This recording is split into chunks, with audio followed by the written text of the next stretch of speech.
We're diving headfirst into the fascinating and, frankly, a little bit mysterious origins of Runtz. Yeah, definitely one of the most talked about strains recently. Absolutely. You've shared your sources, and our mission today is use them to cut through some of that noise, explore the competing stories. Pinpoint key moments, track its journey. It's quite a ride. From a specific cut to this, like, full-blown cultural brand.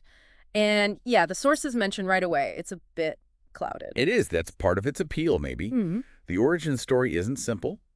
Adds to the legend, perhaps unintentionally. Okay, so let's unpack this. The material really centers on a core team, right? Nick, the grower. Right. Ray Bama, who's called the campaign architect. Yeah. And young LB, who really became the front man for it all. And they have an official narrative, like, this is how runs happen. That's right. Ray Bama's account, the official one, is that back in 2017, Nick intentionally took this elite Skittles cut. Which originally came from dying breed seeds. Exactly. And crossed it with gelato number 33. They were looking for something specific. And they found it. Yeah, apparently this one phenotype just jumped out. Super candy sweet, very Z-forward. That's their story. Okay, but the notes you shared show that's not the only story floating around. How did these other ideas even start? Well, you know the cannabis world. Rumors spread fast. Some whispers said it wasn't planned at all. Like a lucky accident. Kind of. Maybe a bagseed found in some gelato 33 flower. Pure chance. Any others? There's another, more obscure one about a boutique strain, fruit number 4, supposedly from some Asian growers up in NorCal around 2016.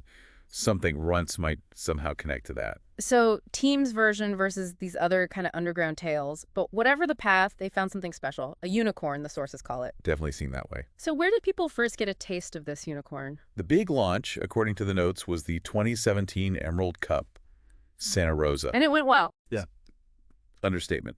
The sources say they sold out incredibly fast, like immediately overwhelming. Wow. What was it? Why is such an explosion right out of the gate?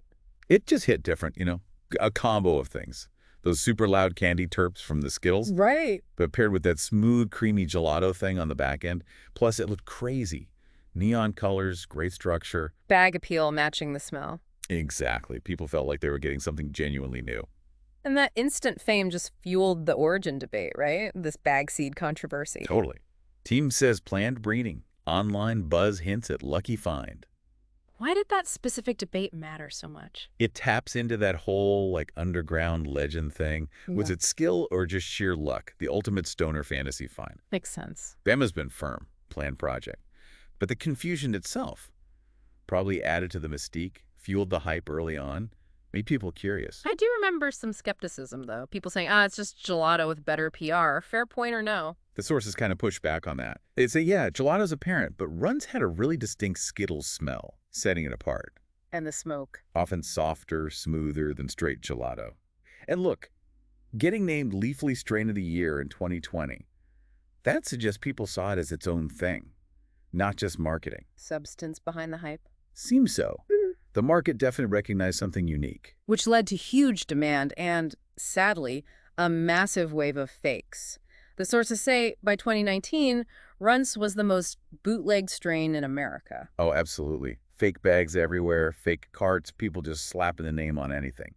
The packaging itself, real or fake, became iconic. And that's when Cookie stepped in, facing all that counterfeiting. Yep.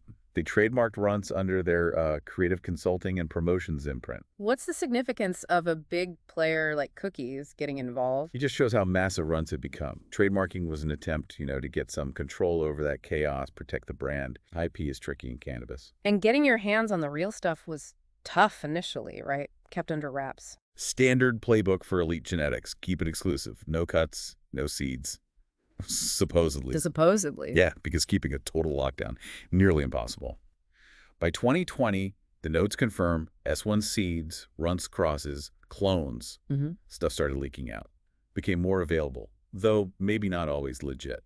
So it evolved fast, not just flower for long. The sources show it becoming a whole lifestyle brand, clothing, music. Exactly. And young LB was central to that. He didn't just promote a strain. He used Runtz as a, cultural vehicle. Music videos, fashion, merch. Turning the buzz into a movement. Yeah, it really showed how cannabis, celebrity, and street culture could intersect to build a modern brand. Okay, so let's recap this wild ride. Disputed origins, an explosive launch. Right, then becoming the most faked strain, attracting cookies' attention. Dealing with genetic leaks and finally morphing into this lifestyle thing. It's really a prime example. Genetic novelty, smart marketing, cultural timing, maybe even benefiting from a bit of scarcity and controversy, created a phenomenon bigger than the plant itself. It truly is something. So here's a final thought for you, the listener, to chew on. Does all that mystery around the origin, the conflicting stories, the uncertainty actually add to Runtz's legend and appeal long term?